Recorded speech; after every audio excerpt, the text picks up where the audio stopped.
Hi, Emma here. In today's Spotlight interview, we've sat down with Maria Ying, the author of the lesbian futurist retelling of the Hades and Persephone myth, the Hades Calculus, to discuss feminist retellings, whitewashing history, writing non-patriarchal stories in a patriarchal world, and more. Enjoy.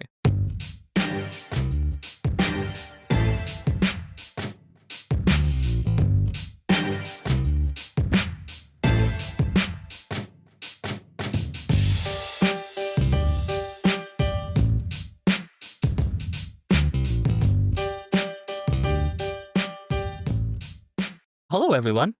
I am Talia Butt, your resident evil radical lesbian feminist. Hi, I'm Emma Zakharuk, your resident evil D-trans lesbian. So with us today we have 1/3 of best-selling author Maria Ying. Callisto, would you introduce yourself? Hi, everyone. I'm Callisto Khan. I'm the newest member of Maria Ying. I've been writing and editing for years, and after my first published book, I got hired by B and Davy to help finish out the Gunmetal Olympus series. That's awesome. So today's interview is going to be a little bit different because B and Davy were not able to join us on the call, but they have written in some answers, so we'll be reading them out loud as the questions come up. So, introductions. Who is Maria Ying, and what is Gunmetal Olympus? I'll start off with the answer that another third of Maria Ying has provided us. B says, Maria Ying is a joint pseudonym for two writers, now three, who have written the Persephone Effect and subsequent books. And Gunmetal Olympus, in short, is Maria Ying's dystopian sci-fi mecha series inspired by Greek mythology and specifically the myth of Hades and Persephone. Callie, you're the newest member of Maria Ying, and we're glad to have you as the voice and face of Maria Ying. So That's what the third is for, you know. exactly the PR Mind, body, face. soul. I'm But the the powers of Maria. body of Christ today. Oh my God, you do have a bit of a Trinity thing going on, don't you? Yeah. Oh my God, actual Trinity thing going on. Damn, Yeah, I didn't even notice. Mother, Daughter, and Holy Ghost, or whatever they call it. I'm not surprised that you made it both horny and Christian within like the first 5 minutes of the podcast interview. That's very on Yeah. brand. So now getting into the meat of it, what motivated you to write this series, to write Gunmetal Olympus? What inspirations does it draw from, and how does it fit into the existing canon of feminist retellings of Greek mythology? So B says, probably our most immediate inspiration was Mobile Suit Gundam, The Witch from Mercury, which itself is a lesbian mecha retelling of The Tempest. I feel it's pretty at odds with a lot of the existing retellings in terms of not only inspirations, but intent. We like to ask questions like, what if women could have concerns and interests beyond reacting to men? Davy writes in, my greatest inspiration was James C. Scott's Seeing Like a State. It's a very compelling analysis of how governments attempt to force a type of administrative legibility onto their citizen subjects, and how those efforts come into conflict with not only human nature, but also the natural environment.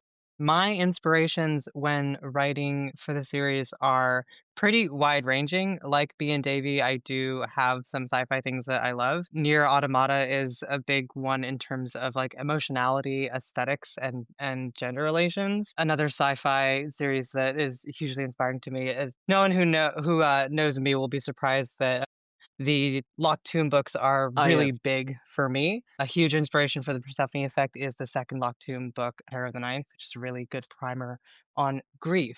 Those kinds of themes of, cannibalism and queerness and uh, sort of subversiveness against the state are really present in a lot of what we would call ancient Greek myths and like Hellenistic and ancient writing from the Mediterranean. And so a lot of what I Mhm. bring to the table for Go is I'm pulling from various parts of the ancient Greek world and trying to do similar work to Stephanie McCarter in her translation of Ovid, as well as Emily Wilson in her translations of the Iliad and Odyssey. I'm trying to bridge a cultural gap between our modern world. A lot of Greek myth and Greek writing is gate kept from us, Mhm. whitewashed so that we cannot recognize it, and also changed by the hands that reproduce the work. So the two biggest inspirations for the Persephone Effect specifically are Electra and Antigone.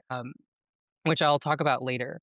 But in terms of where Go fits from like a wider perspective, in my opinion, it slots into a very experimental space in the work of like feminist retellings of Greek myth. Specifically, a lot of feminist retellings in general, but specifically with Greek mythology, they seek to replace the male hero with a woman or to give a woman, in a story more connective tissue to the modern female reader. But by Hmm. doing so, they generally accept our understanding of patriarchy as a natural consequence of the world, rather than allow the woman to exist in a world where she's unfettered by these things.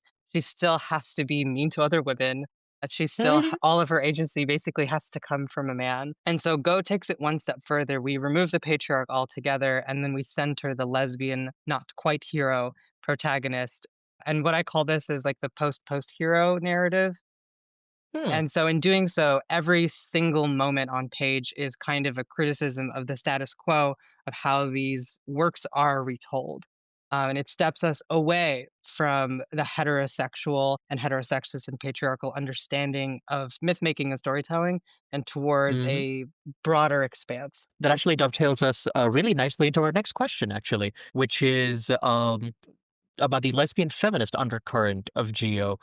So, to the degree that Gunmetal Olympus is in conversation with the larger canon of feminist Greek myth retelling, why don't we talk about what Gunmetal Olympus is trying to do, how it's trying to expand or respond to or deconstruct this entire genre, which, as you said, gets this feminist reputation, yet ends up reproducing the exact same patriarchal trappings of the Greek myths, or in some cases, even making the stories more patriarchal inadvertently. And B's answer here will actually get into that. So B's written in response to the question of how Gunmetal Olympus is in conversation with the wider canon of feminist Greek myth retellings is, I have been struck by how limited the majority of these retellings are, and how severely heterosexual.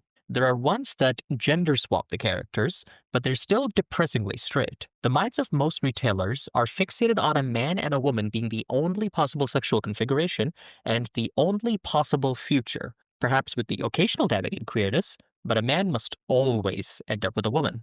Replicating the misogyny and the breeding obsession of the ancient Greeks. Women can be feisty in these books, but never lesbians. Men must be men, women must be women. A few exceptions I can think of are such as the Palace of Eros and the Oath of Fire, apply queerness so across the board that it makes major divine figures a different gender. The non-binary Eros in Dora Burches's text, the female Zeus and Eros in Rivera's. These strike me as far bolder choices than the 100th Madeleine Miller copycat, where female queerness must be purged and corrected and treated as either disgusting or non-existent, and where the core of the plot is unendingly, how does a woman react to patriarchy? So much so that Miller actually had her version of Circe, one of the few women in Greek mythology to escape sexual assault, violently raped. Nor do these retellings bring anything new to the table. Read one of these women bemoaning her fate of being born female in a world where men are largely rapists and where other women are quote unquote vapid whores. So much makeup, unlike studious Circe, and you've read them all. Yeah. So Go is absolutely in contention and conversation with mainstream quote unquote feminist retellings. I see the vast majority of these works are coming from white liberal women. And while my frustration with the genre is grounded in similar criticisms as B's, I specifically loathe what we lose when applying the liberal feminist toolkit to ancient Greek worlds and stories and myths. So we can trace a lineage in what is modern feminist retelling to 1970s like academia and as well as literature. So you have authors around that time discovering and putting in queerness and women back into these myths, and some of them go too far. You have a lot of works like the what's it called? The Heroine's Journey, I think, by Rosalind Miles, which Mhm. goes way too far in the direction of trying to presuppose matriarchies into places where they may not have been, orientalizing and noble savaging earlier cultures to make them seem more feminist or more palatable to the modern Hmm. liberal woman, but also erasing the actual history of these places. And that, academic mindset also leaked into literature. So the way that we make women palatable from the ancient world is by applying a modern understanding of like what is an empowered, interesting, and introspective female character. You can see this best in Margaret Atwood's Penelopiad, which is the Odyssey, basically, but from Penelope's perspective, Penelope being the wife of Odysseus. And in this book, Penelope never escapes her world. Margaret Atwood loves to criticize heterosexual power dynamics, but because she is not a feminist herself and doesn't really see herself as a feminist, she creates a situation where Penelope is criticizing Odysseus for being a lying, cheating bastard.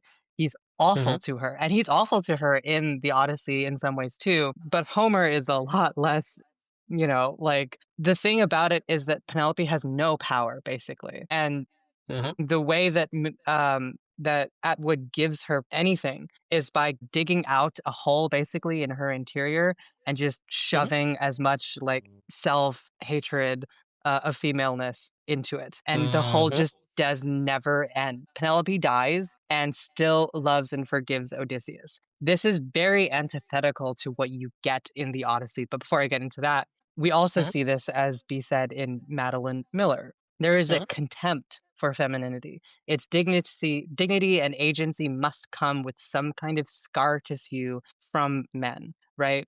Mhm. Mm. In the Odyssey, Homer's Circe does not have to be raped. A Queen Arete is like far more, powerful than her husband. Calypso can capture and even rape the male character. And Penelope has undue power as a woman. She basically is able to determine who becomes the king of Ithaca. And she's able to forestall this conclusion for 10 years. She is a very powerful figure, such that her adult son is not as powerful as her in the sort of, ruling hierarchy. This is incredible stuff, but Homer is not a feminist. The Odyssey is specifically a text about female power from the perspective of men being afraid of female power. That is why Circe turns men into pigs, and Odysseus doesn't rape her, but they do have sex. Right? There is still a mitigation and negotiation of female power from the male perspective. But Homer ends up saying something more interesting about it by imagining women as being perhaps more powerful than they were in the real world in contemporary Athens. Homer imagines women doing these incredible feats that make them equal to or greater than men. Whereas Miller and Atwood, who the world sees as feminist writers, they Mhm. just talk about rape forever. And it doesn't go anywhere. It's not for anything. It almost seems pornographic in nature because it's never going to give dignity to these characters.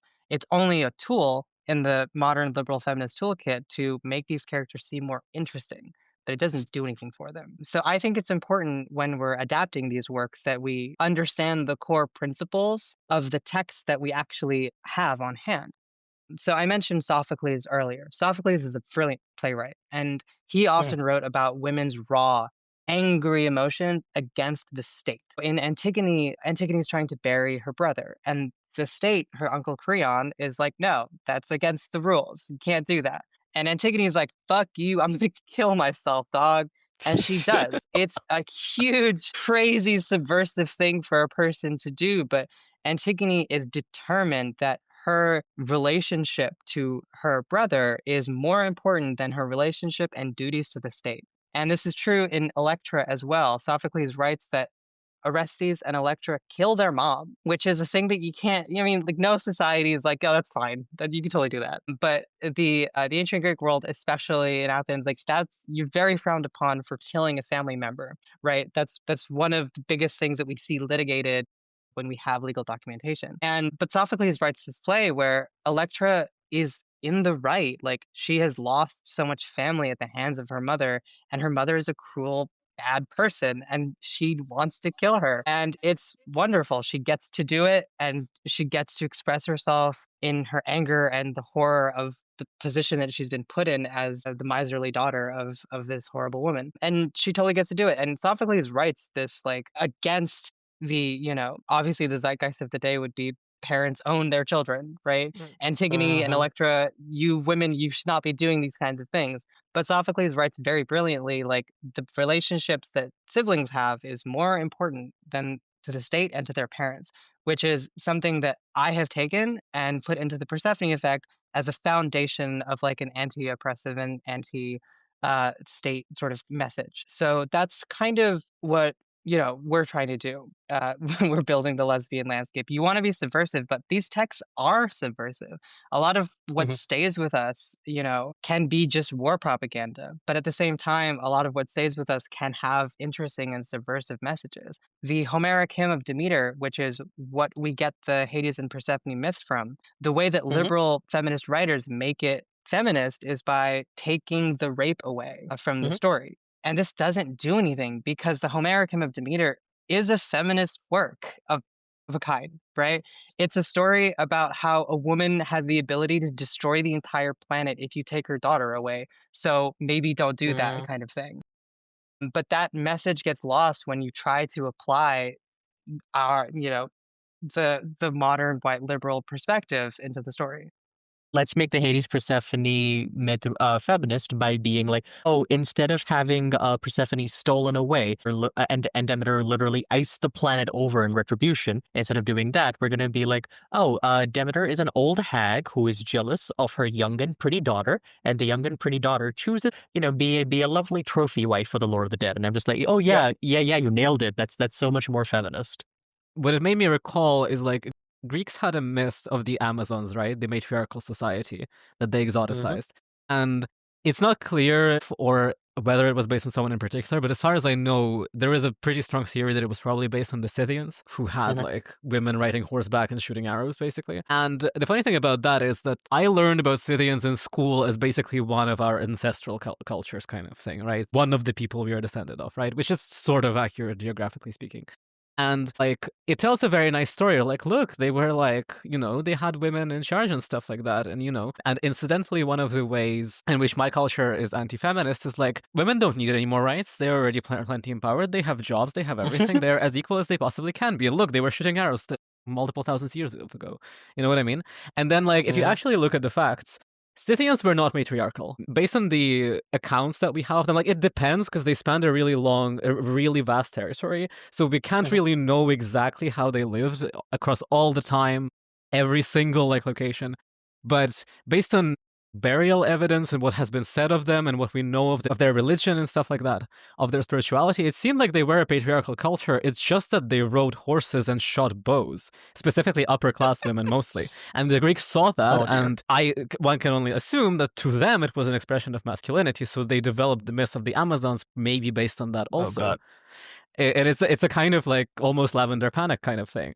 It's so funny you say that because, like, okay, I'm like literally in the middle of like writing Brown Translas, and like the literal next essay I'm writing is going to be about like this like sort of en vogue tendency in queer scholarship and academic feminist scholarship to talk about non-Western societies like they're like borderline matriarchies, and the way they tend to do that is by being like, look, this society of non-whites has rich women who can do things. And it's like, yeah, that's true of rich white women too. They worshipped women even. They had female goddesses. Does that count for nothing? As a woman from India, so like in anthropology classically, for a while there, India and China were considered matriarchal because of quote unquote goddess worship. And so someone had to write an essay, a really popular essay that was considered the first work of feminist anthropology in like the 1970s, being like, okay, y'all know that like just because they worship goddesses doesn't mean they treat women well, right? I grew up in India. We're not matriarchal. Fuck, we're white anthropologists. Okay, you know what? I cannot get into my desire for anthropologicide on this podcast right now. So we'll stray back a little bit back closer to the point. But yeah, so modern interpretations of like ancient societies and non-Western societies alike can get really strange and muddled because people will be very selective and then they will ascribe to these cultures either too much feminism to the point of calling them matriarchal and all the while not appreciate the like stories of like feminist resistance that we actually have evidence for.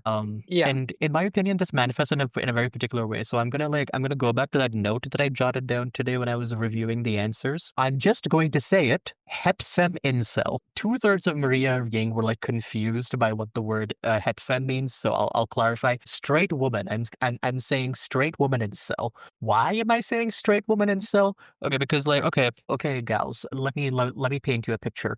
Suppose I handed you a story, and in the story, the protagonist is all like, "Oh, damn it! All these attractive people that I am attracted to, why do they keep going for other attractive people of my gender? Because the other attractive people of my gender are all vapid and airheaded, and they're not deep and smart and intelligent like I am. I know I'm just a nerdy bookworm, but I'm more deserving of the love and respect of attractive people than the other attractive people of my gender who are all vain and stupid." Now, would it make a difference if that story was written by a man or a woman? Because we can fucking smell incel wish fulfillment when dudes write it. You know, it's all over works like Ready Player One. But for some reason, when it's written by fucking classics nerds who are women, we're like, feminist retelling, feminist retelling. And it's like, no, no, actually, I don't think a story in which the main woman character is being like, well, I'm bookish and mousy and smart, and that's why men ignore me and only go for sluts. I don't think that's a very feminist story, actually. I think that's No, kind of Yeah. crap from a butt. yeah. That's the entirety of the Atwoods, of Margaret Atwood's Penelope ad, by the way. She freaking hates other women all of the time. And Odysseus is a monster to her, but she's forgiving of him. It is exhausting to read this Yeah, I kind of mean, thing. you can be an awful, abusive boyfriend, but is that really worse than being a pretty whore? Is it really? You can be any kind of man, but is that worse than being a woman? Exactly. And it comes back to the way rape is being used in these stories as well, right? Like you touched upon, Callie, where like it's like the rape is used to sort of like make characters more interesting, to flesh them out in a kind of shallow way. But like the actual effects of sexual assault on a psyche, on a female psyche especially, having to actually grapple with what living with that violence means isn't really explored past this like seething fatalism and self-hatred that just colors all of these retellings, that is just so incredibly mired in the fact that yes, it is awful and inferior to be a woman and to be feminine. So but like the character in these cases, the way that the way it sort of happens, like it's not even internalized misogyny, like I can't call it that, because the women protagonists, the way they distinguish themselves is by sort of commenting on their own quote unquote masculine traits. Well, I am intelligent like a man, I am well spoken like a man, I am charismatic like a man, unlike all of these vain vapid sluts who like choose to be feminine, and therefore they deserve to be treated like vain vapid sluts. But like, because I am like, clever and nerdy, and also am more like a man than a woman, I should be treated better. It's like incredibly turf core. Do you know what it is? So the way that patriarchies interact with each other, Mhm, the good male patriarch of one is trying to sell you the idea that, the men of other cultures are all horrible monsters and rapists, and they're going to mhm, come in and take our jobs and take our women. mhm, And when, when the women of your culture are doing a feminism, you can just look to some orientalized culture and say, no, look, they're, mhm, they're obedient and they're quiet and they're not doing these feminist things and they're good. So there is an interaction when you mhm, are socialized in a patriarchal culture, when you're looking at a different one and you want to make it legible, or you want to relate yourself to something, there is an orientalization going on. And it mhm, happens when these white women take Greek work, ancient Greek work. mhm, I should say Mediterranean work, because Homer wasn't even from the fucking mainland, honestly, right? So a lot of what we consider, and this is going to get slightly into the racial element, but like a Mm. lot of what we consider, the ancient Greek world is not white in a way that we mhm, can understand. So there is an This orientalizing and like obviously strongly racist element when these women are reinterpreting these myths in a modern context. So, one of the ways that I see this is what gets lost. The things that get lost in are very often related to like racial elements. So, for Mhm, example, Jennifer Saint did a retelling of the Ariadne, Theseus, and Minotaur myth. And in the myth, mhm, Ariadne is a princess of Crete, and Crete is in the middle of the Mediterranean. You can see on their pottery, like the people there were generally of darker skin. It's a massive trading port in the Mediterranean, so lots of different kinds of people would be coming in from the east and from the south. And this is true a lot of the Greek southern mainland as well. Like you're going to find lots of people, lots of different kinds of people. So their racial lines were not really based off of color, but like we do see things echoed. And one of the ways we see this echo is in the myth of Ariadne, because she was based off of a goddess worshipped in Crete. But we don't know much about that goddess or much about that text because we can't read the inscriptions, we can't read the text, we don't know how the Minoans thought of this person beyond reliefs on walls and little statuettes. That's basically kind of all we have.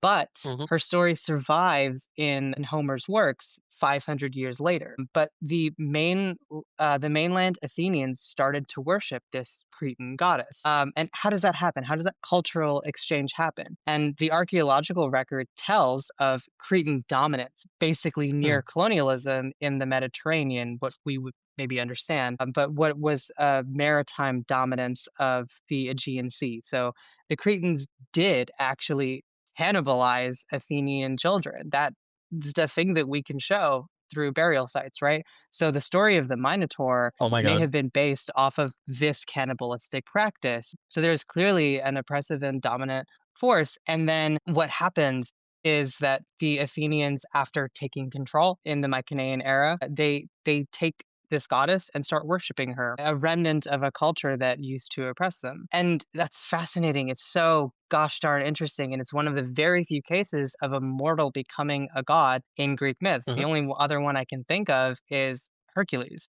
Heracles mm, becomes a god at the end of his life, and Ariadne is a woman. Why would she be given this grace? Why would she be given this really interesting thing that only Heracles has been given? Well, it's because she's a really, really important figure in the mm, myth and culture and history of ancient Athens.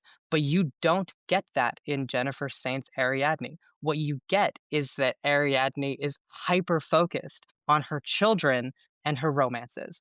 Those mm, are the only things that she thinks of in the entire text. The colonialism element of basically her people owning Athens for a while does not come up ever. The element of the Athenians rebelling against her culture and taking their imagery and practices and religion never comes up. The it's just not there. You know, it doesn't happen. Jennifer Saint removes our ability to connect with this mhm, culture by making Ariadne, who is a goddess of pathways and puzzles and mazes in the ancient world, and she's worshipped like that. And we can see the cults on the mainland in Athens worshiping this ancient goddess from what is essentially another country. But now she's apparently a goddess of childbirth in mm. Jennifer Saint's retelling. This is horrific to me. This is like profoundly racist in my estimation. This is a complete orientalization and whitewashing of ancient culture because Jennifer Saint and other writers see themselves in these women and so implant the modern American understanding of how a woman is supposed to be interesting, how a feminism is supposed to be done by destroying the racial history of this entire region. So it's disgusting to me. I'm really glad that you're using the word orientalizing and orientalism because like even though we're talking about like history in the Western Academy, history and anthropology have a way of fucking with the record in like similar ways, which what happens with both ancient society or like past societies and non-Western societies is that Western academics and Western scholars and Western writers are very selective with the parts of the record that they actually sort of like elevate and consider. And they sort of like pick and choose what parts of the record are most convenient for the narrative that they want to spin, and then that sort of becomes like the common wisdom or common knowledge, as told by the biases and interests of a particular writer or a scholar. In a sense, that's just how history and the episteme work, right? But like it is a little bit it's infuriating as hell when it happens with actual living cultures, the one I'm from, for example, where I can just sort of like come across what is like apparently orthodoxy in a couple of fields and just be like, that's not how that works. And I imagine that like it's a bit more fraught when it comes to history, but I imagine it must be similarly maddening to see the exact same dynamic play out because these people aren't even here to speak for themselves. So I imagine the effect is even more acute. There is no one who can champion the cultures being erased at all Hmm. because there's no voice left for them to have. When Hmm. McCarter restores Ovid's criticism, it comes 2000 years late. We already have 2000 years of men using metamorphosis as their poetic foundation for how they speak about love and romance, which is to cover up rape. Regardless of the kind of art that we create and produce, as even our criticism, even our anti state criticism can be taken and retooled by future cultures or other people, whoever has the power to say something completely different than what we are saying. And Hmm. it is maddening because there's no one to do anything. And it should be clear that like I think Atwood and Biller and Saint and all of these other writers, they are trying to say something, and what they're trying to say is important and interesting, and in some ways it is feminist, but it fails at the start to connect Yeah. us with a greater understanding of feminism and history to begin with. Hmm. Yeah, and I will also say that there is something particularly galling to me with like writers who are trying to do a feminist retelling of specifically ancient Greece and Rome, Hmm. and they essentially take for, and this happens in feminist scholarship too, they take for granted like these places being basically the birthplaces of white patriarchy is what it is. They Yes. essentially Hmm. insert it into it. This is blatantly false. Like they essentially take for a given what is a fascist myth that the Romans and the Hmm. Greeks were the proto white people. They are, our ancestors that built the great empire which we must now rebuild. Like this it varies, but this whole nonsense is like one a It's foundation of Nazi a lot of, propaganda. it's Nazi Hitler was propaganda. trying to sell the idea that Yeah, Germany was the end product of Roman culture. That's exactly. Hmm. where we get these elements in our society. Yeah, and you can kind of argue that it's even older than that in some sense because claiming lineage to Rome and Yes. Byzantium for Christian reasons is kind of a foundation of like Christian feudal autocracy in the Middle Ages in a lot of Europe. Interesting. I mean, like every like that. This is how societies and nation Yeah, states and patriarchies legitimize themselves. I mean, the Hmm. Greeks were comparing themselves to Babylonians. And they didn't yep. fucking know anything that was going on in Babylon. Like that culture had died 1,000 years ago, and Greeks were like, no, that they totally did all this awesome stuff, and we kind of inherited that, and it's totally real. I do love how like every quote unquote great civilization is always like and in the past there was this great culture and we have lost our way and we must go back there. And it's like even the fucking like post-colonialists and feminists do is like, oh, our Hmm. lost pre-colonial gender expansive matriarchy. It's like, motherfucker, stop trying to crawl back. I want to see one goddamn hegemony be like, with the past we came from was dog shit and we're gonna do better. Sorry, like not to like spit, not to be ungrateful or like spit on the memory of your ancestors or something, but I'm just like, and I have a personal kind of beef with this that I go a little bit more into in my feminist essays, but it's just like, I do appreciate knowing that like gender expansivity and transsexuality and like, medical attempts to change sex, uh, have been something that humans have always practiced. By the way, one of the interesting things about like third genders, like the heteros and things like that, people are like, oh, they're not medicalized like the Western transsexuals. If you're chopping your balls off, that's a medical intervention. That is an attempt to change sex, and we record this in third genders throughout history. So shut the fuck up about your like medical non-medical dichotomy. But anyway, even when historical non-binary people, some people call them non-binary or outside of their gender, or even if you want to admit and acknowledge that they're transsexual women, it's very rarely ever like transsexual queer people, like transsexual lesbians who like stick around in the historical record. Like I know we've had a couple more recently. But it's just like, I think the fact that like I get to like have HRT and like be a lesbian and live the life I want, I think that's like a fairly like modern development, and that's cool, and I like it. And like, no, I would not like to go back to the way of livings for my ancestors 2,000 years ago, where you had to chop your balls off with anesthesia if you wanted the slightest feminizing effects. I'm good, actually.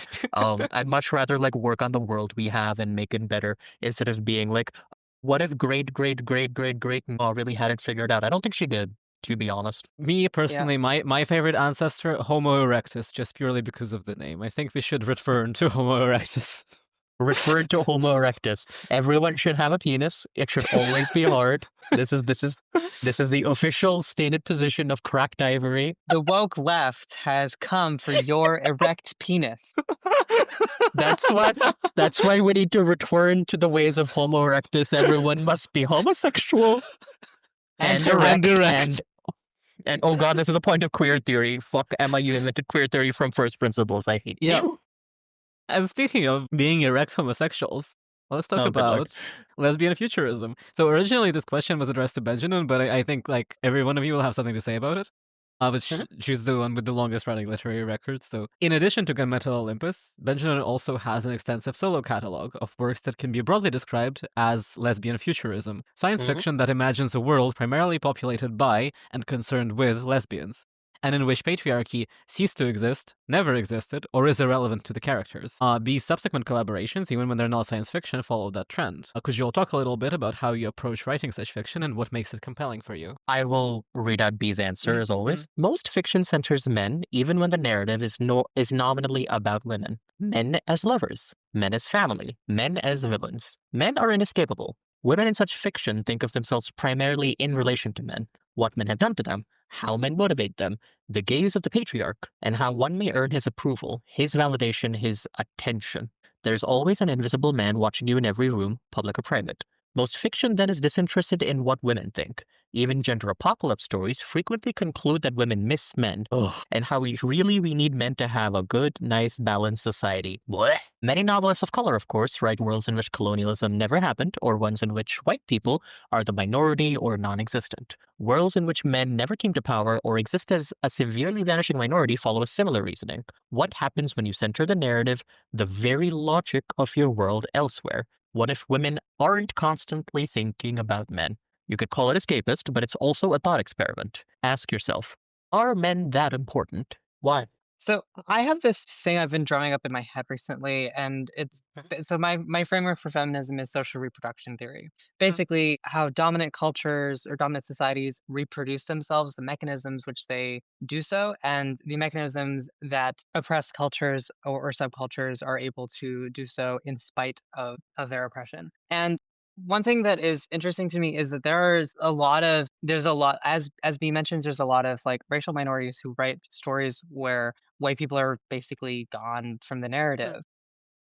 But women don't do that. And in queer people, when we imagine futures for ourselves, it can be difficult to remove that element of patriarchy. And I think a part of this is that like marginalization across lines of gender and sexuality are harder as subcultures to reproduce. There's no institutional support. You can't, you can't guarantee your child is going to be gay or even a woman. So what are you passing on to them from that gestational perspective? But then outside of that, outside of the domestic element, there's no like education or resources. Think about the ways that like Magnus Hirschfeld's Institute of Sexology in Germany can be burned down by Nazis. And now we have people saying that trans people are a new phenomenon, right? Our history can be so easily explored. are easily exhumed from the record. In a similar way that also happens to racial minorities, but I think it's even easier to remove for queer people and in many ways for women as well. And so looking towards the future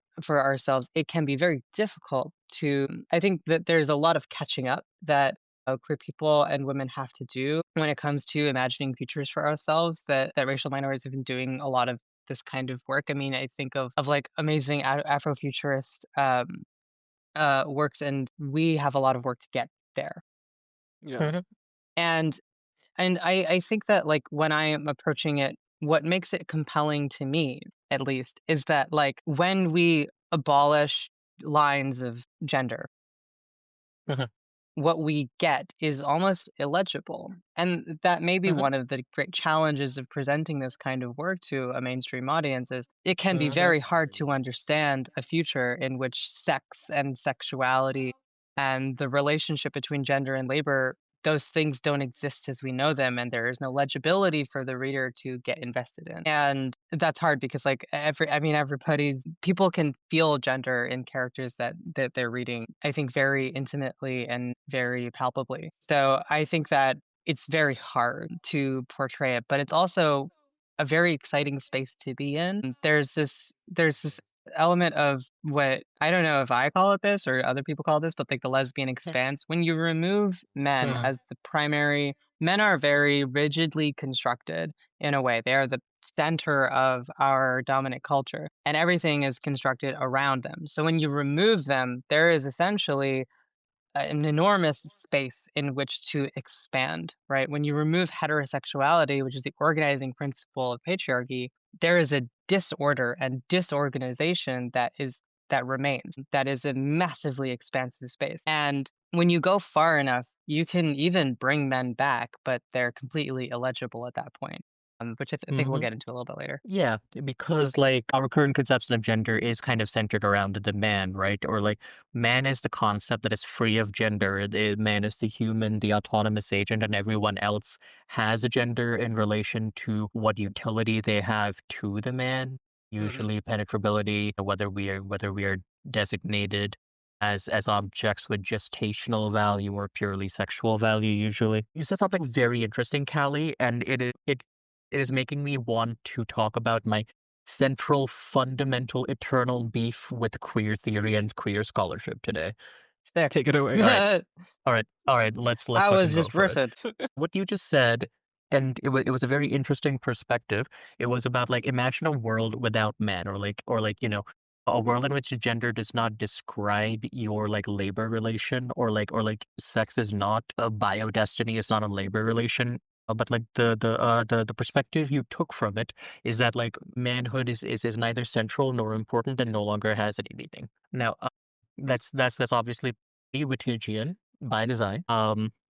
You know, it is a relatively lesbian feminism core, and academic feminists did talk about things like that during ye old second wave. And I think the third wave of feminism, from which queer theory largely spun off, was kind of a reaction to the second wave. Principally, I think its strongest reaction to lesbian feminism was on the question of what gender abolition, what sex abolition even means. So, I'm gonna zoom in on the perspective of like a single paper that honestly Emma and I could do a Patreon episode on somewhere down the line because it deserves to be discussed more in depth. But like there's a specific paper called We Are All Non-Binary by Kaji Amin that kind of haunts me. And I have known trans feminists who like it. I do agree it makes some interesting and strong points. But there's this one bit which is when he talks about how the problem with trans misogyny is that like we now live in a world that has a very rigid definition of hetero and homosexuality. So when men fuck trans women, they are at risk of being designated gay. I forgot So about this. therefore, you I forgot about it. forgot. I didn't. It haunts me. Now I remember. Now I remember it Yep. clearly. Yep. So therefore, what we need to do in order to fix trans misogyny is we need to return to a world where men could fuck trans women without any stigma, and therefore trans misogyny will go away. Because we now live in a world of too rigid delineations and too rigid binaries, and this fixation on like constantly defining oneself as heterosexual sort of like makes people overly invested in boundaries that are not clear cut. Therefore, if you just allowed men to fuck trannies or faggots or like, individuals of non-specific gender without being shamed and possibly demeaned as gay for it, trans misogyny would disappear. If we return to the ancient Roman ideas of what a man is supposed to do sexually, everything would Yeah, be fixed. yeah. Yeah, but like, what if the sky was like made of peanut butter? That's No, basically the same question. I do wonder what this is supposed to be saying. Okay, so why are cisgender heterosexual women transmisogynistic? Are they? no. I'm so glad you mentioned cisgender heterosexual women because Kaji Amin, my dear darling Kaji Amin, men can fuck women without being judged or stigmatized for it. Does that mean misogyny no longer exists? Like, oh my god, don't get shamed for fucking women and we still have patriarchy. What the bloody utter absolute fuck do you mean that we fix trans misogyny by letting men fuck trans women without stigma? Are you out of your ding dang goddamn queer theorist mind? And this is the problem with queer theory. So queer theory also has a take on gender abolition, but it is like the opposite of lesbianism. It is almost the opposite pole of lesbianism. If we take asks, can we abolish gender and have a world in which woman and man don't exist, where we can all just be lesbians? Then queer theorists ask, what if we abolished women? And that's it. Hey, what if we Step were 2 all question mark, faggots? step 3 profit. Yeah, but hey, what if we were all faggots? And that's a great question, but like they still want the man to exist. Because ultimately a lot of queer theorists are navigating a question of queerness from like a penetrable queer male perspective. Like, hey, what if we could all just be like fucked up the ass and didn't have to worry about like gestation and reproductive labor? Wouldn't that be a grand old time? But crucially, this vision of like a gender expansive, abolitionist queer future still needs men to exist because as much as we love gender fuckery, our lovely gender fucks in the academy still want there to be someone who can fuck them up the ass and grant them that like penetrable, desirable status. So it's a vision of post-gender that still desperately is dependent on the existence of the penetrator, of the impregnator, of the sire, of the man. Do you want to know what their like main mistake is? Is Yeah, yeah. So it's a fundamental misunderstanding of how we approach the problem. Mhm, And I'll approach it from a different perspective. The way to abolish, racism isn't for white people to have sex with black people and racialized people, right? They've been doing that forever actually. It's a form of dominance generally. It's to remove the concept of whiteness.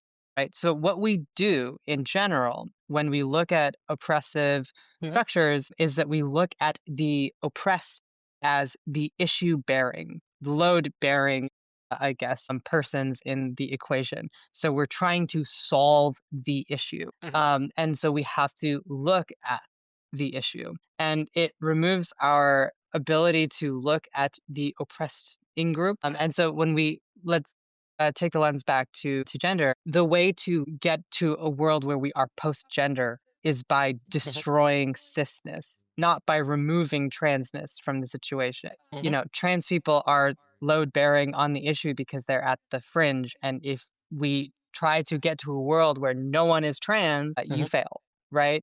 mhm, But if you try to get to a world where everybody has the ability to have bodily agency, well, then everybody's mhm. trans. Right, that's kind of what I was hoping we are all non-binary would go towards, right? Yeah. Like gender and like Haji, I mean, just does talk about that a little bit, that like because gender is such a rigid, it's an ideal concept, right? None of us can ever really truly live up to what is the ideal of a man, what is the ideal of a woman, even cishet women, even cishet men, we are all constantly failing to be the perfect platonic ideal of this idea of cisgenderhood. And he does sort of get to that point, like therefore, like because non-binary is such an expansive category, like we are all non-binary because there is no such such thing as a perfectly cis individual. We are all like sort of spilling out the margins in various ways. It's just that in this pursuit, or like in this pursuit, or like in this like zealotry for this truth, this very true statement that yes, none of us can truly be cis, none of us can truly even be heterosexual. These are constructs.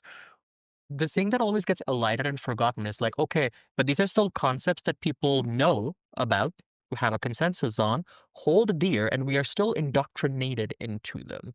So just because they are made up doesn't mean they don't have an impact on our life. Yeah, Like I'm saying, am I missing something? This is social construct 101. Like, yes, I know it's all made up, honey. I know gender is made up. But like people will kill, people will do violence, people will cling to gender if it gives them power. And cishet men, cishet women, they get power. They get whatever tiny scraps of it, but they get something from upholding gender.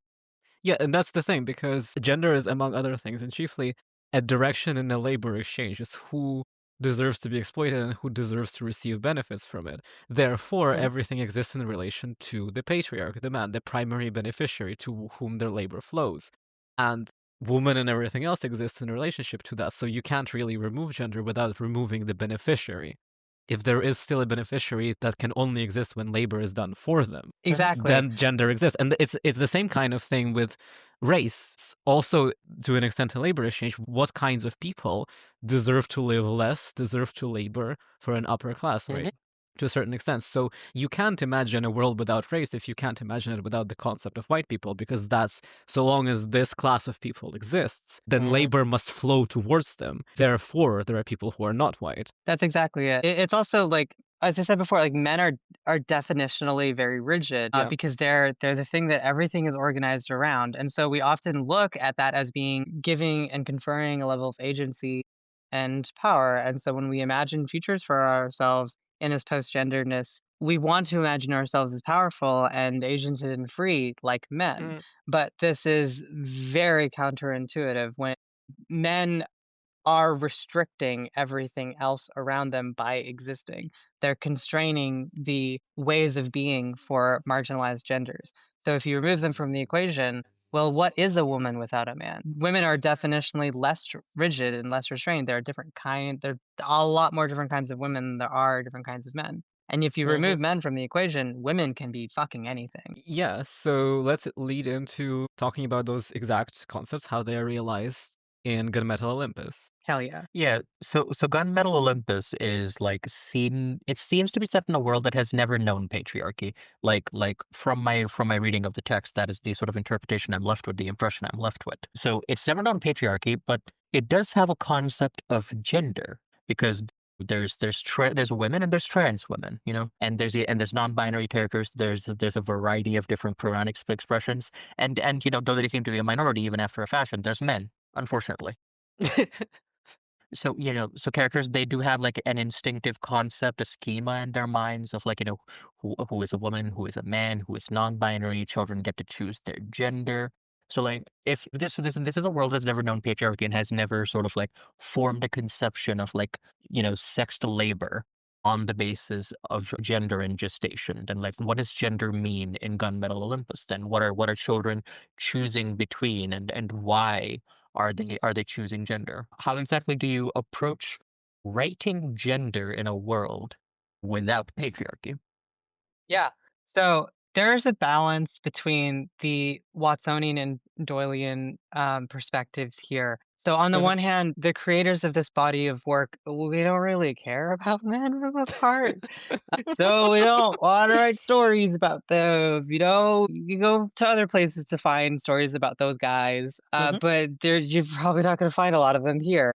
And so, you know, in B and Davies' other work, for the most part, men are sidelined, generally unnamed, unimportant, Mhm. because they want to center stories about women. And B and Davy are usually not in a lot of their other work. They're, as Maria Ying or otherwise, they're generally not going to explain to the reader, like, this is why men are not Yeah. around in Mhm. general. And it's up to the reader generally to construct an idea of like what's going on here. And for the most part, it's a simple reason of like we don't want to write stories about men. And that is political in itself and constructs a political message in and of itself. Yeah. For Gunmetal Olympus, we kind of go in a little harder. Mhm. And so we start with there is no relationship between gender and labor. So the way that gender operates and what gender even means in the real world cannot be mapped into Elysium. The best way to see this is that the ruling class, the gods, these immortal divine beings that control Elysium, none of them are men. They're all women and some flavor of non-binary person.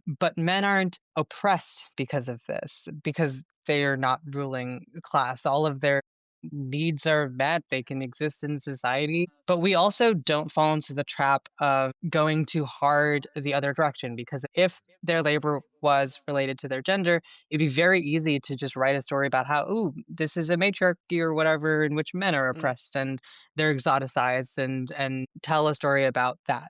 But that's not what we want to write about. And that seems kind of boring. And flipping those things doesn't really, as we've said, like making it more about how men are oppressed just never is going to go anywhere.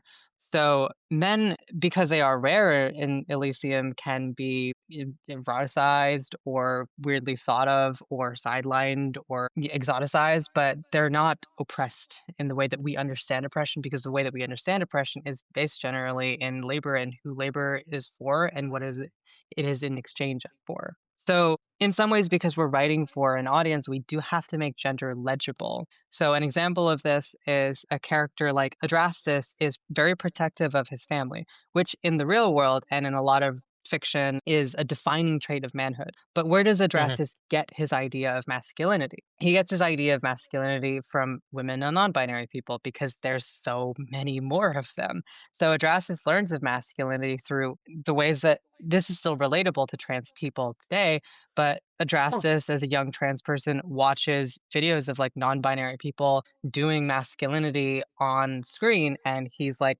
"That's me. I want to do that." So there is a legibility in how you socially present yourself and what your role in society is. So there's still an element of what we understand as gender, but we've removed a core element to it, leaving these things that are kind of legible to an audience, but they come from a very different place and they mean something very different. So yes, Adrastus is Mhm. very protective of his siblings, but this doesn't come from where it comes from in the real world. The protectiveness Mhm. that men have in the real world comes from the fact that they own women Ownership. historically, Yeah.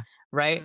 And Adrastus, in contrast, is basically in the exact same position as most of his siblings. He has slightly more privilege because he's a pilot, but there are other siblings that he has that are also pilots, that are women, Mhm. and there's basically no difference between them. So Yeah. yeah, gender is very cool and interesting in Elysium because, as you mentioned, the concept of a trans woman is, I mean, that's like, our understanding of like assigned to male, assigned female, that's just not really happening necessarily. Mhm.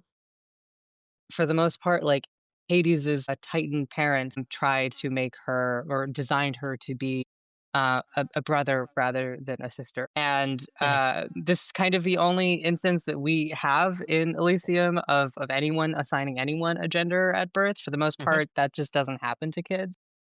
Mhm. And so they grow up and they see the ways that people express themselves and these various different identities. And the thing is, gender is functionally it's relational. It's your way of negotiating yourself Mhm. interpersonally and socially and everywhere else in the real world. And so in Olympus and in Elysium, it's the same thing. Mhm.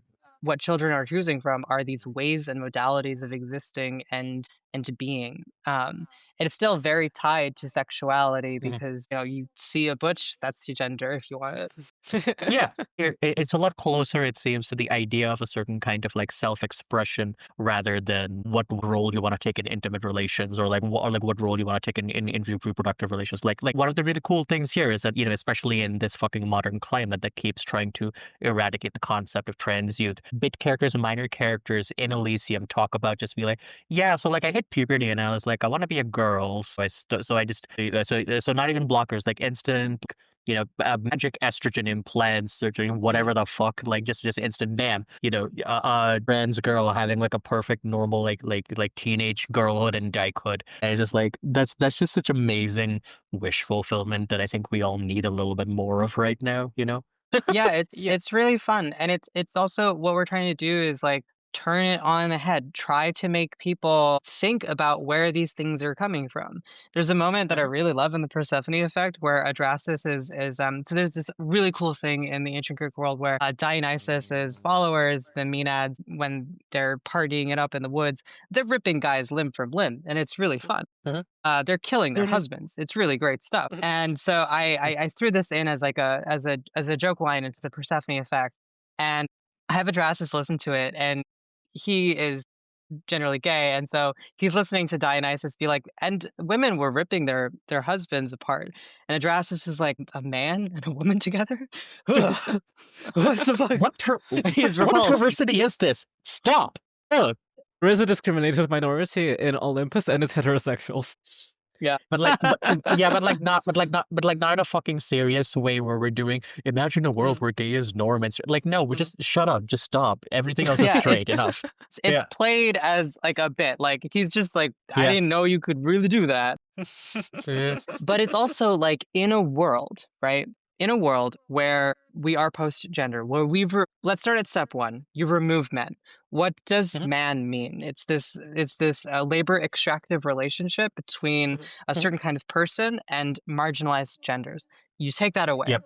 Then you're left with the marginalized genders. Throw them 10,000 years into the future, right? They create a society. Anyone claiming manhood at that point, right? It's something different. What they're claiming is either radically different. It strikes me as like vintage gender almost, just being like, oh, hey, I would like to pick the gender Scythian priestess. Why not? As a throwback. Yeah. It's like you're growing up as a 13-year-old boy and you see butches out there on the streets and you're like, I want to be like the Ford Model T gender, actually. If you try too hard to try to find like a perfectly diegetic line here, you'll find that we just don't really like men very much for the most part. So, but there is lore and world building that is coming from a very like grounded feminist framework in how we construct these things. So you'll find that like when you get more lore about the Titans, they will feel slightly more culturally regressive than the way the gods are. And like that's on purpose. My gosh, authors have preferences that they put in their books. Yeah. I mean, no one's like talking to straight authors being like, oh, you like hate lesbians. Why are they never in your work? Like no one's ever asking those questions. But we have to, of course, be answering questions about why there's no men. Okay, I'm looking forward to like when the Titans show up in the narrative finally, and they're just like 50-year-old Facebook boomers are like, But speaking of trans women, speaking of trans women, yes. The world of Elysium does lack traditional trappings of gender hierarchy, but it does have an underclass of infertile humans that are considered expendable, unworthy of the same legal recognition as everyone else, and are often sold into sexual slavery. So, could you talk about your thought process when writing clones and how they fit into this society? Okay, so I'm gonna before I read out B's answer, I'm just gonna like talk about how like I like clocked this like immediately when I read Hades Calculus. I was like reading Persephone, and Persephone is what you might call what the queers today, the young and hip queers today, might call an AFAB, and it's like. But I was reading her and I was just like, did my darling friend Benjamin really make the main character of her book an AFAB trans woman? Because sure, she is born with the vajayjay and all that, sure. But like Persephone is literally born without a uterus because Persephone is a clone. She has purposes that explicitly bar her from reproductive capability. Right? She's supposed to be a weapon, and she's got like a bunch of like hacking features and things like that. She's sort of like a sex bot plus. So I was just reading Hades Calculus, and I was just like, oh my god, this sissy is kind of a tranny. Yeah, listen, to get into spoilers a bit that won't register as spoilers to anyone who hasn't read it, I would say that Persephone is less assigned female at birth and more assigned daughter at birth. But that's exactly what I was going to talk about, actually. Oh, perfect. Well, yeah. To jump in very slightly, like we The reason I said Hades is being assigned brother rather than man is because it's kind of more important that we talk about the ways that gender is in relation to other characters because we don't have this strong labor history to really fall back on to make legible what man really means. But brother is very easily intimate, right? And Mhm. Persephone being assigned a daughter, like her role in Demeter's garden, that actually does have a labor history, at least within this small context. And it's really fun. We do kind of explore the way that being assigned a daughter on Demeter's garden is like what that's supposed to Mhm. mean, what that's supposed to do, because of how both Persephone kind of escapes this and how Adrastus, as a trans man, rejects it. This is what B says about like the class of, let's see, non-reproductive, sexually exploited and disposable women that this sexual undercast that she created in Gunmetal Olympus. So V says, I have a funny little habit. I don't like creating worlds in which everything is perfectly nice. I don't really think perfectly sweet and gentle societies are possible. In Machine's Last Testament, citizens live in apparent utopia, but immigrants are designated as an intentional underclass to be abused and dehumanized to give the good citizens their release valves, so to say. The daughters of Demeter serve a similar in-world purpose, which is to say that the fabric of Elysium is fundamentally sick, and the gods haven't come up with a solution for human nature. In part, it is also a nod to ancient Greek culture, which practiced slavery and a hierarchy of sex between the penetrator and the penetrated. You can't do a Greek myth retelling without touching a bit on the ugliness, even if, as in our case, we've removed the patriarch, so to speak. And Davey writes in, this also gets at my seeing like a state influence.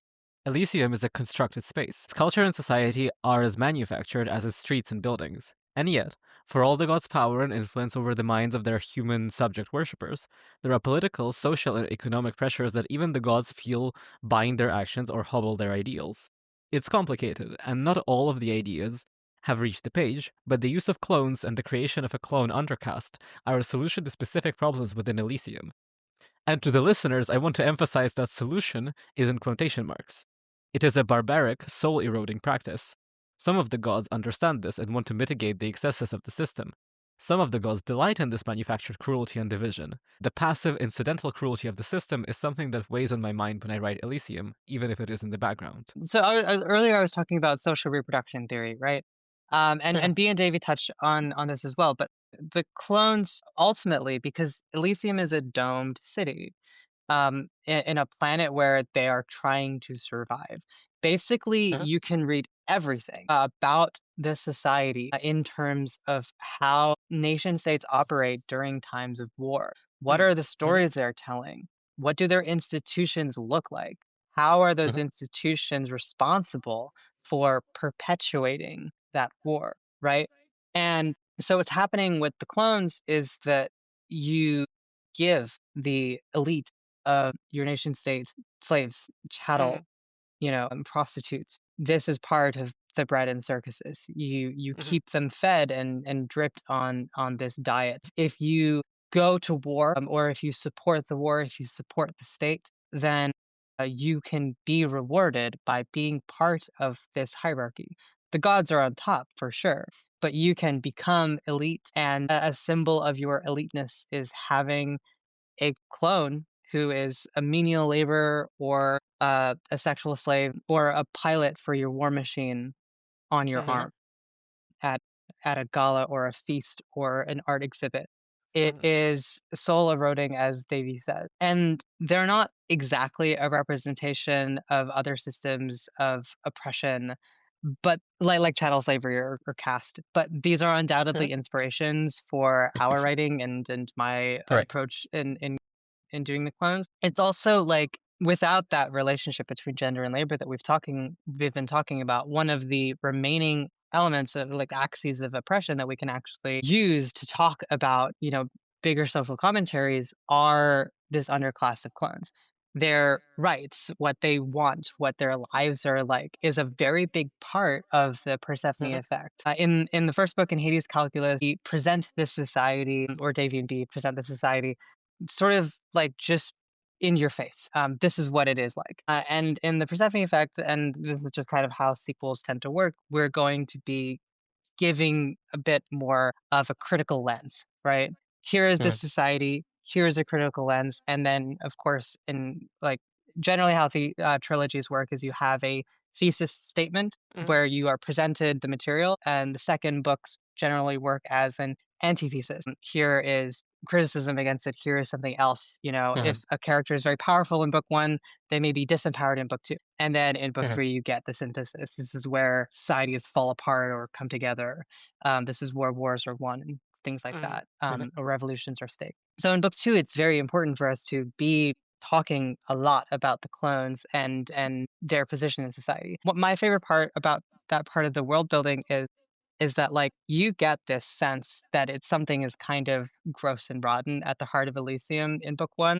mhm, um, and Hades comments on it, right? The characters comment on it. It's there. Persephone escapes it, but it's mhm, not foregrounded. You know, you're not forced to consume it, and it's not Mhm. direct in a way. And so what that does is it means that like most readers are going to be reading, you know, Hades and Persephone in this way that's like they're kind of like so sexy and romantic and really cool, and it's really Mhm. hot how they're getting together. And you're not really incentivized to read the power dynamic strongly into their mhm. relationship, but it's there. She was Or created for a purpose. She's an artificial being. She's I born have to to say be this something kind of thing. What's up? I have to say something so out of pocket right now.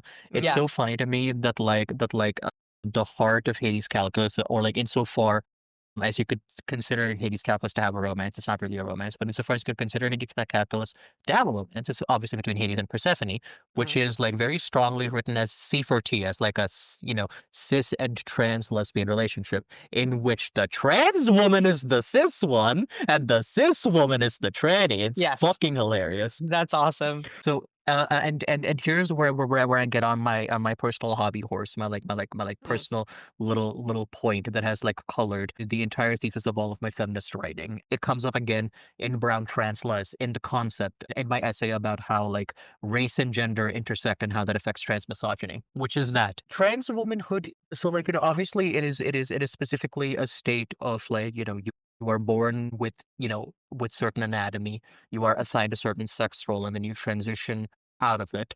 But like more than that, it is a state of disposability, right? It is because we are transitioning into womanhood, but we are women who cannot gestate. We are defective women by default because we cannot be used for the one purpose that patriarchy assigns women. The one rule of status and respectability that any woman under a patriarchy can aspire to is out of reach for us permanently. And the thing about that is that that is true of trans women, but it's not just true of trans women. Like the trans woman is in some sense the or disposable woman, but she is not the only disposable kind of woman. And when we're talking about hierarchies, when we're talking about systems of power that most societies have, whether we're talking about religion, caste, race, multiply marginalized women, women not of the hegemonic demographic, they can very easily slip into that role, disposable undercast of women because, you know, womanhood has always had this fail state, had this implicit threat of if you are not useful for patriarchy, this is the tier we will shunt you down into. Me calling the clones AFAB trans women is me being a bit of a memester, but if I was to put on my serious feminist hat and do a bit of serious analysis, it's more that that these clones are a sort of sexually disposable undercast, and that looks a lot and that is very Homoousian with trans misogyny in the real world. So, don't please do not cancel the gestalt of Maria Ying for writing AFAB trans women. I am simply joking. But talking about disposability and race and about how like racialized women or undercast women can be degendered even if they are not trans in a manner very similar to trans women. Let's actually talk about race. Dun dun dun. So what I believe is our final question on the docket Yep. is that just with Gunmetal Olympus, we've discussed this. It's not kind of post patriarchy, but mostly it's like patriarchy just kind of really isn't a thing. In a very similar way, Geo is also kind of an aracial world, right? So like there is sort of just as there's like sexual diversity but no patriarchy in Elysium, there's also like diversity in how people are and how people look, in sort of like phenotypical traits, but it doesn't inherit any of the racial hierarchies that we have in the modern world. But of course, at the same time, from what is it, Doyle's, from like a more Doyle's perspective, Gunmetal Olympus is still a text that is produced by people, two-thirds racialized people who exist in this world with racial hierarchies. So it does still draw on cultural references and histories and allusions of like cultures that actually exist in the world, but don't necessarily have the same history in the world of Gunmetal Olympus. It's tricky. How do you balance this kind of like representation and the sort of like, moving away from like the assumed default of whiteness in Gunmetal Olympus and Elysium, while also writing a story that does not really have the sort of like Western centric concept of race? So B says, an idea I've played around with is that the humanity seen in Gunmetal Olympus was brought here from another world. It's part of their founding mythology, alluded to in the Persephone Effect, but not elaborated, and is kept intentionally vague. But suppose they came here on like a generation ship, or their genetic information was carried from somewhere else, it makes sense that they would be racially and culturally broad. Persephone is East Asian, Hades cooks and eats Indian food. It repudiates the idea that the future should be a homogeneous or a world of ethnostates. As a Desi woman, it kind of just rocks, having characters talk Mhm. about curry and wearing lehengas just on the page. It's just vibes, for me. Mhm. Unlike the gender stuff, there isn't as much of an extensive racial commentary here. I can draw Mhm. a comparison to the Locked Tomb series, in which the vast Mhm. majority of the characters on page are of Maori descent. Mhm. And they are that way for a particular reason. Mhm. And the author is using that history to make a very specific kind of commentary on imperialism and racism. We don't really Mhm. necessarily have that going on for the most part. A lot of our commentary is reserved for and mapped onto the clones and that kind of oppression and the disposability of bodies in Mhm. wartime and how that props up nation states. So, but at the same time, we are doing something. Of course, 2 out of 3 of us are women of color. And what it does, I think, is kind of scramble things in a way that, like, because of its a racial nature, we are bringing something that is lost in storytelling, and in this specific kind of storytelling. All stories can be and are used to define in groups and out groups. And when we do that along racial lines, what we are telling to people, there's a lot of meaning there. But in myth making and our way of connecting to it, and even what we do now, it Mhm. can sometimes be very strained. Europe, for example, is named after Europa, who isn't from what we would call Europe. Um, Mhm. right? Most of the characters that you are reading, if you read Metamorphosis or the Odyssey, those are brown people. Mhm.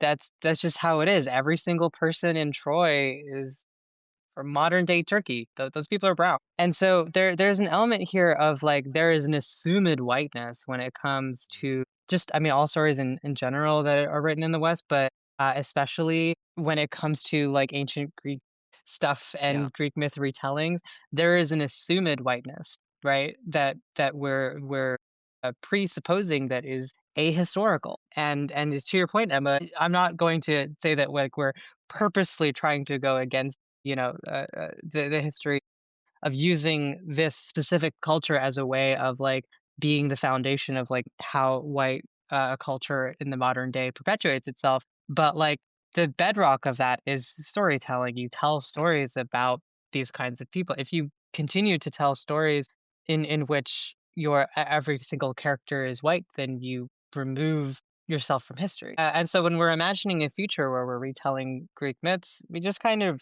return that element to it by dint of the fact that most of us are brown and kind of just want to write stories about brown people. We end up just kind of restoring that specific element. There's a way that like racism has always existed, anti-blackness, is very pervasive in the historical record. But the way that we map on lines of race are radically different than the ways that a lot of ancient cultures do. That's not to say that they were not racist or doing colonialism or slavery. Greeks were doing all that stuff. But the ways that that manifests, we lose that in the modern day when in a in a post-American slavery world, in a post-European colonialism world, not post, I guess, but like living in the Mhm. consequence of all of that, the way that we see and construct race and understand it is like very explicitly tied to color. Mm. And that kind of thing is not as present. You can see it more along like linguistic lines, geographical lines. It's different, and so it's fun to just kind of like have an aracial world because we're storytelling and race isn't it's not a thing that matters. There's oppression, there's hierarchy, there's a lot of stuff here, but race is not a thing that impedes or compels or changes anything for anyone. And I think that's a very beautiful thing in Mm. storytelling because you know it is exhausting, I think, as a person of color to read a world where everything is presumed white and all of history is whitewashed and every myth is whitewashed. There's no space for us. So I think this Mhm. I'm living the fuck out, but this is like, the fuck it, I get one, right? I think is very important to the ways that we connect ourselves to storytellers from the past and create history for ourselves. I think it's very sad and depressing and lonely and hostile to be a transgender person, to be Mm. a brown Mhm. person. And it's very important when we construct futures for ourselves that we are not just imagining the future, but we are reconnecting to our past. Mm. It's one of the very incredible things and very rewarding things about working with B and Davy because they're extremely worldly people. Mhm. And so even like, they're very thoughtful, determined, and they've made this world with such intentionality. And it's gorgeous. And I'm really glad to be invited to continue that work and deepen it. But sometimes like they're so good that they'll do things by accident. And it's Mm. those things that are funniest to me. So when I read the Hades Calculus, I just thought that Hades was supposed to be Daisy. I don't know what I was picking up on, but I saw the cover and I was like, it kind of looks like me. Mhm. But when I was reading it, I was like, it just feels like this is supposed to be what it is. And I think it's just that like Mhm. B and Davy have like this just vast understanding of like the world and different cultures, different ideas, different Mhm. their range of history and literature and the kinds of things they're inspired by is so vast that they're able to produce on page like this wonderful melding ground of like different kinds of things that like make something very beautiful and new by dint of the vast Yeah, things that it's I drawing felt from. I felt I felt very strongly about that for Hephaestus, by the way. Again, because like I don't know, I feel a sort of like spiritual connection to Hephaestus for other reasons that I will not get into here. But like just on a very basic level, it's like, oh, the god of the forge, that bitch brown. Like, come on, that bitch the brownest actually. I am yeah, you said spiritually connected to Hephaestus, and I was like, the way that I connect to Hephaestus spiritually is our shared and very intense foot fetish. Uh, Oh, okay. No, this book that is wasn't my horny as fuck, dude. that wasn't my point of commonality. That's some distance between me and Hephaestus now. But like, I very much connect to Hephaestus's struggle in the books, which is like Memory of Olympus goes more into it, but Hades Calculus has plenty of it, where like Hephaestus feels is in a tumultuous political environment where the times demand the construction of weapons and not art, not the things that Hephaestus would rather be building for beauty, for longevity, for expression, but rather tools that have to be wielded, that have to arm people. Okay, so now I've said the most fucking pretentious and narcissistic thing I've ever said on this podcast as well. So just scale back from that. Hephaestus also has like the exact genital configuration I want. So yeah, that's what. Real, real, and fucking hell. And on that Oh my note, god. Where can the good people find your B and Davy's work? When does Persephone Effect come out? Okay. So you can find our work at mariaying.itch.io Mm. or mhm, by looking up Hades Calculus or Maria Ying on Amazon. We're all three of us on Blue Sky. So Benjamin at bluesky.social, Davey .bluesky.social, and Callisto Khan .bluesky.social. You can also find My first book, The Zeus Constant, by going to callisto-khan.itch.io. The Persephone Effect drops next month, so you can pre-order it right now on Itch and on Amazon. So it's soon. We're only a few weeks away from the release. Right now, the release is the 29th, so the 29th of January. Cool. Awesome. All right. Thank you so much for coming onto the podcast. Yeah, for sure. It was awfully a pleasure to be here. Yeah, it's been great having you.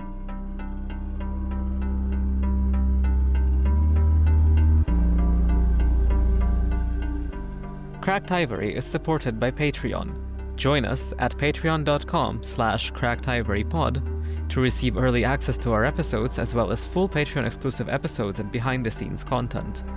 Follow Talia Bhatt at taliabhatt.com and Emma Zacharuk at dolphindiaries.card.co for their solo feminist projects. Cracked Ivory is edited by Emma Zacharuk and produced by Talia Bhatt and Emma Zacharuk. All music is by Kevin MacLeod.